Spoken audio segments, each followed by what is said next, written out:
Top U.S. diplomats are traveling to Asia to discuss numerous issues, including North Korea. U.S. Secretary of Defense James Mattis is now in China for the first leg of his three-nation Asia tour, which includes South Korea and Japan. While National Security Advisor John Bolton is also traveling to Moscow today to iron out details of a possible summit between U.S. President Donald Trump and Russian President Vladimir Putin. Our EG1 starts us off.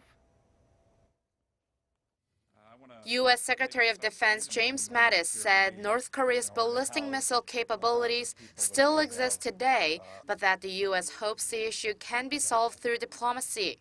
At a press conference in Alaska on Tuesday, before heading to meet his counterparts in South Korea, China, and Japan, Mattis told reporters that the U.S. takes Pyongyang's capabilities very seriously. But he added that for now, there is full support for the diplomats who are trying to solve the issue, namely U.S. Secretary of State Mike Pompeo and National Security Advisor John Bolton, and that the U.S. will see progress in the days and weeks ahead. When asked if he is confident that the U.S. missile defense systems would work if needed, Mattis assured that he is absolutely confident. And answering a question on whether there will still be a need to continue to expand the missile defense base Fort Greely in Alaska if the current talks with North Korea bear fruit, Mattis said that even if one threat goes away, the U.S. must stay alert to other potential threats.